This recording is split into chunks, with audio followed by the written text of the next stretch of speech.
Assalamu alaikum students, how are you all? Hope you doing well. आज की physics की class में मैं आपको एक्सप्लेन करने वाला हूँ ब्रांचेस ऑफ फिजिक्स। अपने प्रीवियस लेक्चर में हम डिस्कस कर आ चुके हैं फिजिक्स की डेफिनेशन को और फिजिक्स की इम्पोर्टेंस को। तो आज हम समझेंगे फिजिक्स की ब्रांचेस। वैसे तो फिजिक्स की कई सारी ब्रांचेस हैं, लेकिन हमारे सिलेबस में कुछ मेन ब्रांचेस फिजिक्स की मौजूद हैं जो कि 9 ब्रांचेस हैं। इन ब्रांचेस को आज हम वन बाय वन डिस्कस करेंगे। तो चलते हैं अपनी पहली ब्रांच की तरफ। पहली ब्रांच जो फिजिक्स की हमारे पास मौजूद है दैट इज मैकेनिक्स। मैकेनिक्स की डेफिनेशन के मुताबिक कहा जा रहा है it is mainly concerned with the motion of particles or bodies under the action of given forces। के मैकेनिक्स एक ऐसी ब्रांच है फिजिक्स की जिसमें स्टडी किया जाता है बॉडीज के या पार्टिकल्स के मोशन को किसी भी फोर्सेस के एक्शन की वजह से। मींस इन शॉर्ट हम कह सकते हैं कि मैकेनिक्स एक ऐसी ब्रांच है फिजिक्स की जिसमें स्टडी किया जाए मूविंग बॉडीज़ को। अगर कोई भी बॉडी हरकत कर रही है तो उसकी हरकत को स्टडी करना, उसके मोशन को स्टडी करना कहलाता है मैकेनिक्स। फॉर एग्जाम्पल, अगर कोई शख्स किसी फुटबॉल को किक करता है तो किक करने से पहले वो फुटबॉल रेस्ट की हालत में थी। जब उसको किक किया गया तो ऑब्वियसली उस पर फोर्स अप्लाई की गई जिसकी वजह से वो फुटबॉल हरकत की हालत में आ जाएगी। तो जब फुटबॉल हरकत की हालत में मौजूद होगी तो उसकी जो स्टडी की जाएगी, उसकी हरकत को जो स्टडी की जाएगी कि वो कौन सी मोशन परफॉर्म कर रहा है, किस तरह से कितनी दूर जाएगा वो फुटबॉल वगैरह वगैरह। तो ये जो फुटबॉल जो मूविंग बॉडी बन गई है इसकी स्टडी कहलाती है मैकेनिक्स। तो हम इन शॉर्ट सिंपल वर्ड्स में कह सकते हैं कि mechanics is the branch of physics which deal with the study of moving object with और विदाउट रेफरेंस ऑफ फोर्स।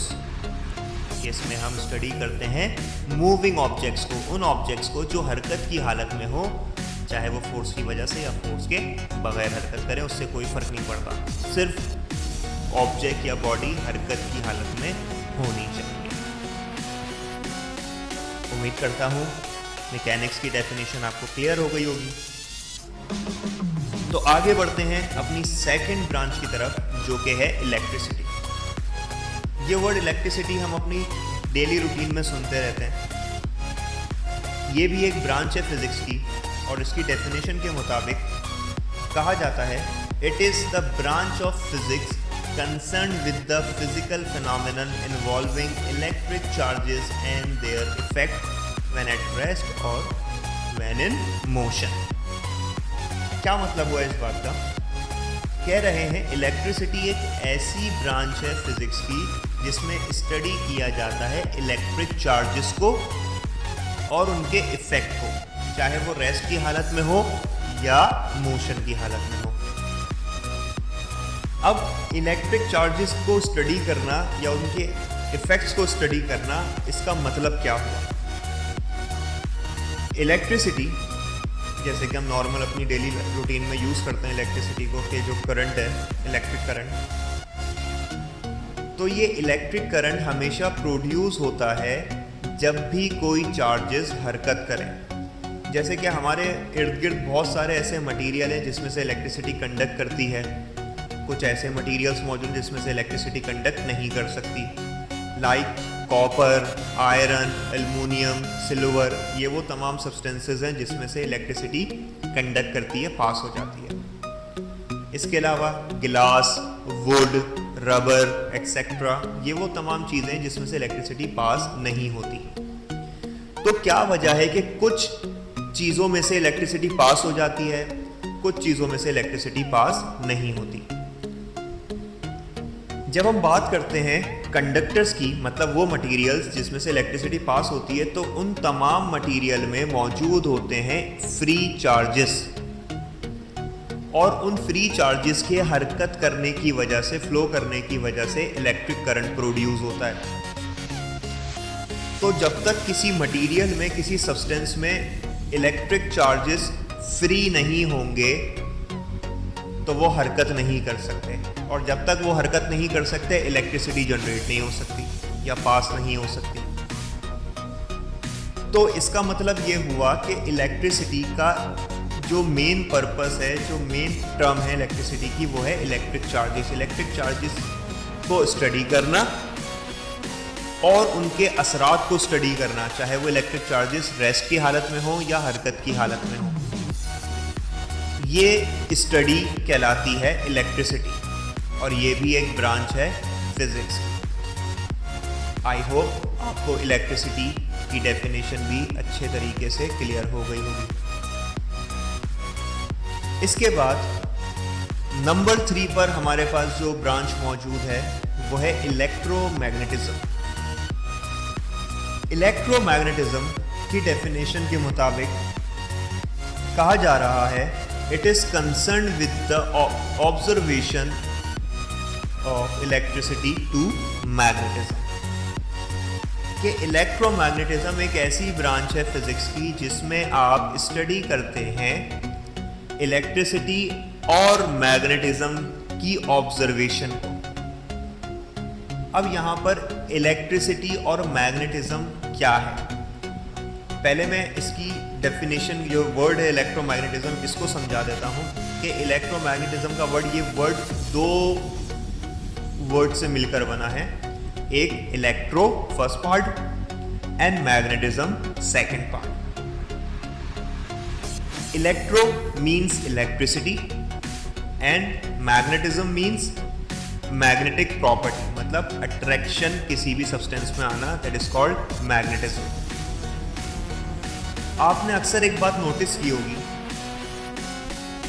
आप में से अक्सर लोगों को कई दफ़ा करंट लगने का इत्तेफाक हुआ होगा, किसी ने, सबको तकरीबन होता है कभी ना कभी। तो जब आपको करंट लगता है तो आपने फील किया होगा कि आप उस करंट की तरफ अट्रैक्ट हुए हैं। उस जहाँ पर जिस बॉडी में करंट मौजूद होता है वो बॉडी अपनी तरफ आने वाली किसी भी बॉडी को अट्रैक्ट करती है। इसका मतलब ये हुआ कि जहाँ पर भी इलेक्ट्रिसिटी मौजूद होगी वहाँ पर मैग्नेटिज्म भी मौजूद होगा, मतलब एक ऐसी खुसूसियत जो अट्रैक्शन करती है किसी भी दूसरे ऑब्जेक्ट्स को।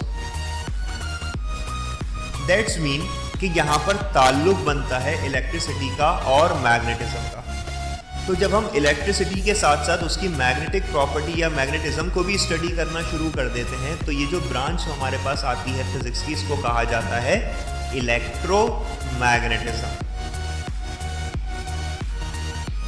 ठीक है, आई होप आपको इलेक्ट्रोमैग्नेटिज्म की डेफिनेशन भी अच्छे तरीके से समझ आ गई होगी। चलते हैं अपनी नेक्स्ट ब्रांच की तरफ, जो कि है सॉलिड स्टेट फिजिक्स।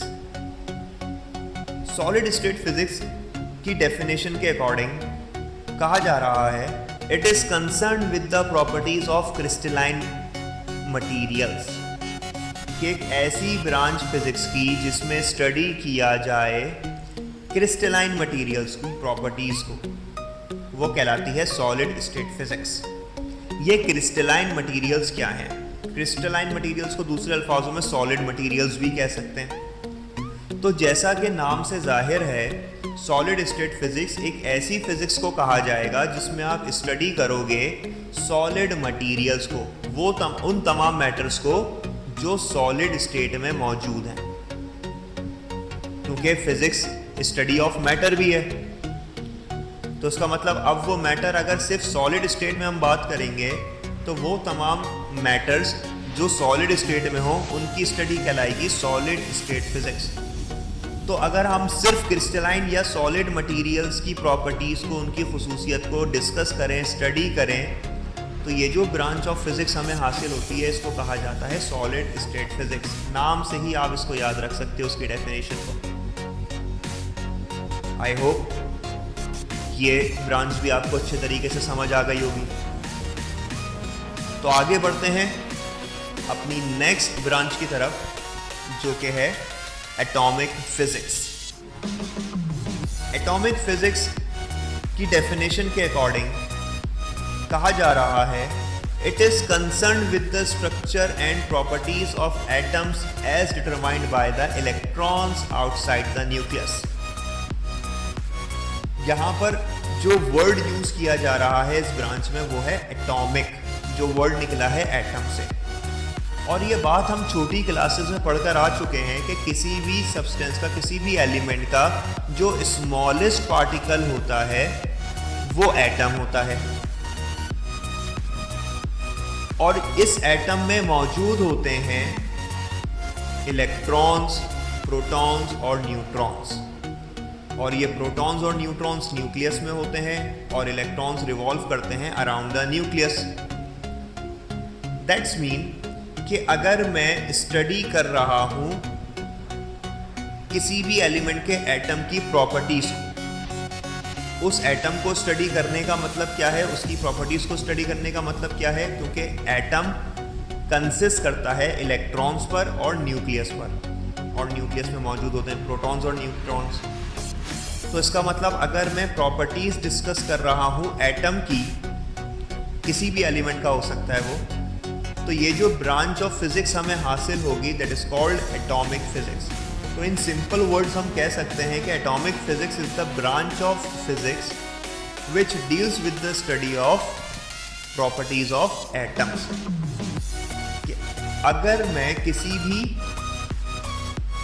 एलिमेंट के एटम की प्रॉपर्टीज को, उसके स्ट्रक्चर को स्टडी करूं तो ये ब्रांच ऑफ फिजिक्स कहलाती है एटॉमिक फिजिक्स। आई होप आपको ये एटॉमिक फिजिक्स भी अच्छे तरीके से समझ आ गई होगी।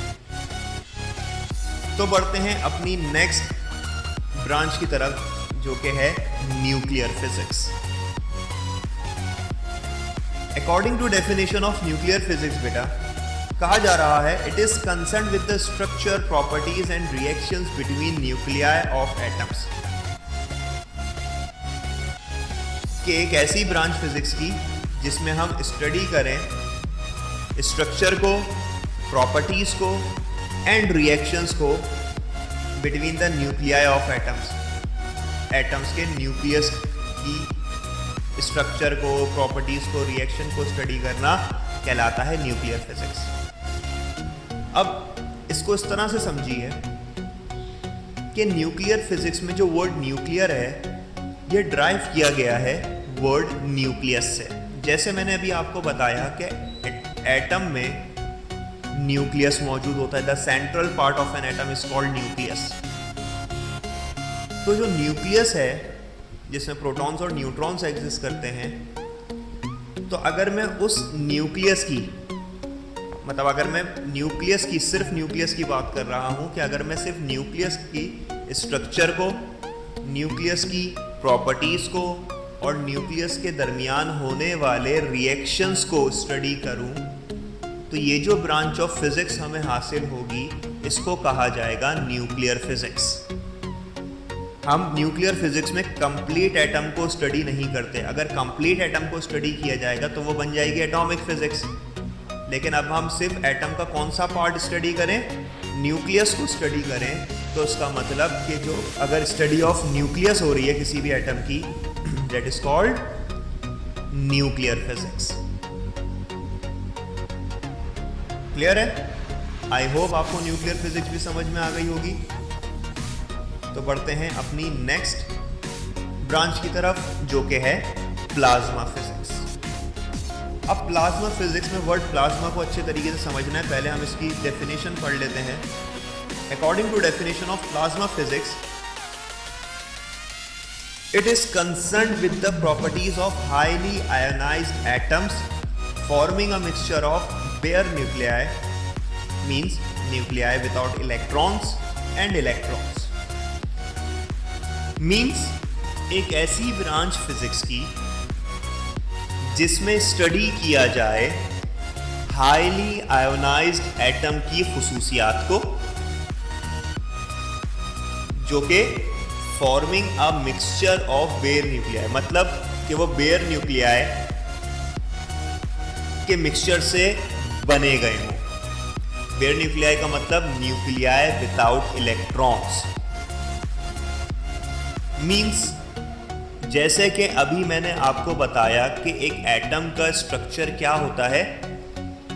एक एटम में सेंटर में न्यूक्लियस मौजूद होता है और उस न्यूक्लियस के इर्द गिर्द इलेक्ट्रॉन्स मौजूद होते हैं।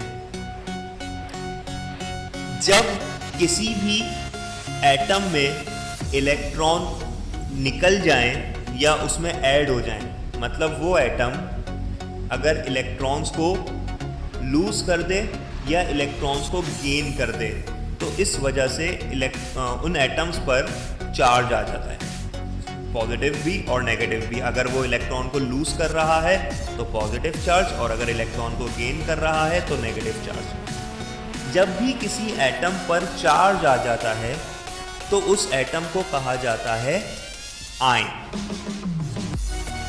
ठीक है। अब हाईली आयोनाइज्ड एटम का वर्ड जो इस्तेमाल किया जा रहा है इस डेफिनेशन में, उसका मतलब क्या है कि वो तमाम एटम्स हाईली आयोनाइज्ड एटम कहलाएंगे जिन पर चार्ज की मिकदार बहुत ज्यादा हो। तो वो हाईली आयोनाइज्ड हैं। और चार्ज की मिकदार ज्यादा कब होगी? जब उसमें से इलेक्ट्रॉन्स ज्यादा रिमूव हो जाएंगे। अगर वो ज्यादा इलेक्ट्रॉन्स को रिमूव कर दे एटम, तो उसका मतलब वो हाईली आयोनाइज्ड कहलाएगा। सही है। तो ये जो हाईली आयोनाइज्ड एटम होते हैं विदाउट इलेक्ट्रॉन्स, इनको कहा जाता है, दूसरे अल्फाज में मतलब आप बहुत बड़ा word highly ionized atom with bare nuclei and electrons, तो इतना बड़ा वर्ड कहने की वजह से इसको एक छोटा वर्ड नाम दे दिया गया प्लाज्मा। मींस प्लाज्मा वर्ड हम इस्तेमाल कर सकते हैं। प्लाज्मा वर्ड सुनते ही हमारे जहन में क्या आना चाहिए? एक ऐसा एटम जो हाईली आयोनाइज्ड हो, जो कि मिक्सचर हो किसका? बेयर न्यूक्लियाई एंड इलेक्ट्रॉन्स का। ऐसे न्यूक्लियस, ऐसे न्यूक्लियाई जो इलेक्ट्रॉन्स के बगैर हो और इलेक्ट्रॉन्स को।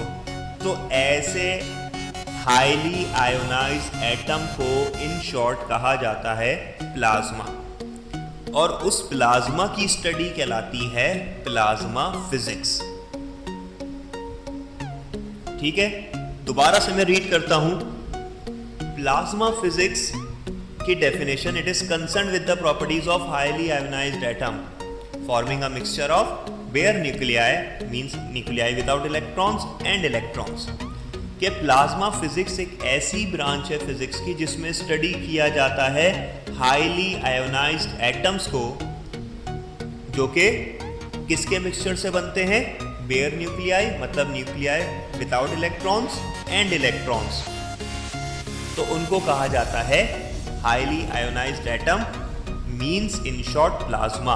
और इस प्लाज्मा की स्टडी कहलाती है प्लाज्मा फिजिक्स। अगर मैं उस प्लाज्मा की प्रॉपर्टीज को स्टडी कर रहा हूं तो इसका मतलब this is called plasma physics, which is also a branch of physics. तो हमने पहले एटम को स्टडी किया तो एटॉमिक फिजिक्स, एटम के न्यूक्लियस को स्टडी किया सिर्फ तो न्यूक्लियर फिजिक्स, और अब एटम में अगर वो एटम हाईली आयोनाइज्ड हो जाए तो उसका मतलब वो प्लाज्मा, और प्लाज्मा की study plasma physics in simple words. तो आई होप आपको प्लाज्मा फिजिक्स समझ में आ गया होगा। चलते हैं अपनी नेक्स्ट ब्रांच की तरफ जो कि है biophysics. According to definition of biophysics, it is concerned with the application of physical methods and types of explanations to biophysical system and structure। इस बात का मतलब क्या हुआ? बायोफिजिक्स एक ऐसी ब्रांच है फिजिक्स की जिसमें स्टडी किया जाता है physical method and types of explanation, किसकी? बायोफिजिकल सिस्टम और स्ट्रक्चर की।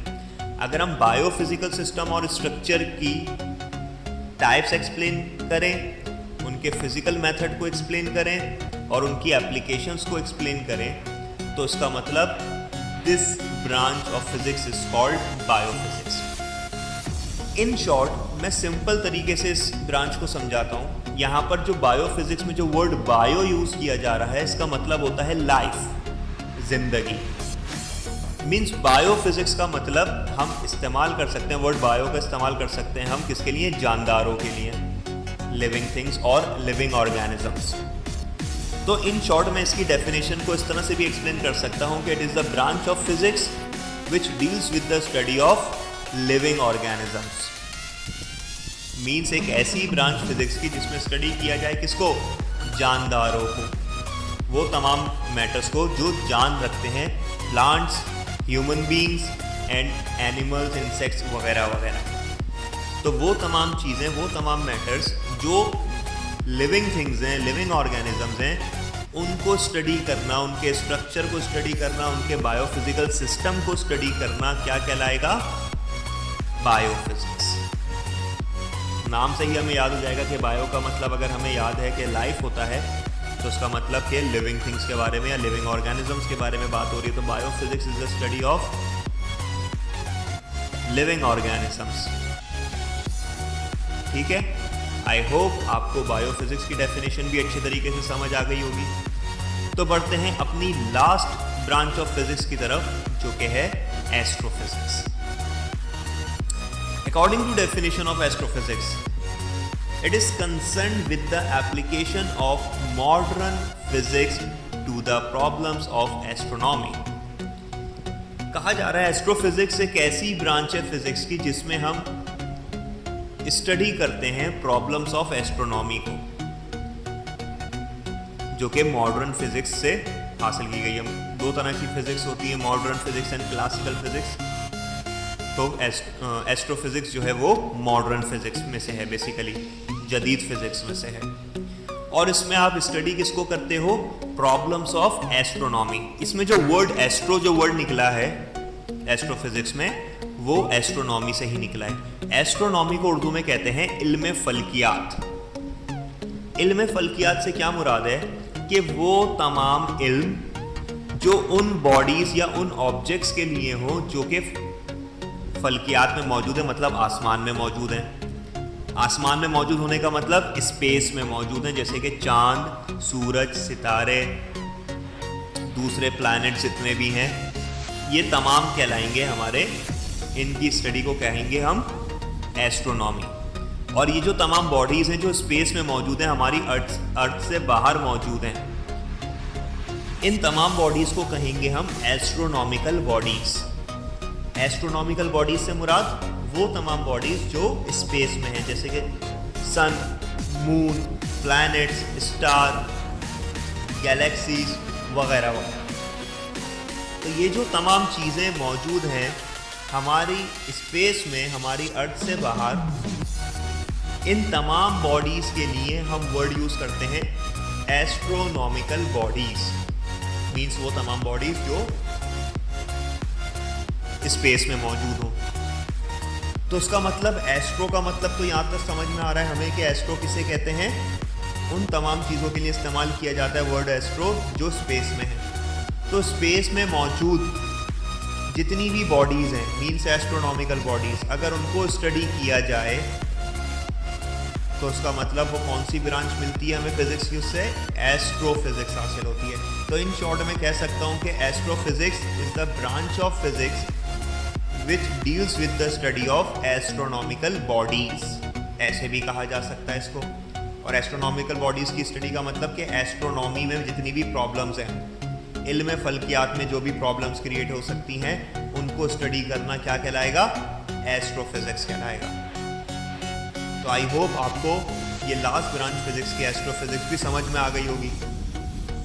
इसका मतलब हमने ये जो तमाम ब्रांचेस अभी डिस्कस की हैं, 9 ब्रांचेस जो हमारे सिलेबस में मौजूद हैं, चाहे वो मैकेनिक्स हो, चाहे वो इलेक्ट्रिसिटी हो, electromagnetism, solid state physics, atomic physics, nuclear physics, plasma physics, biophysics या एस्ट्रोफिजिक्स, ये तमाम ब्रांचेस ऑफ फिजिक्स हमें अच्छे तरीके से समझ में आ गई होंगी।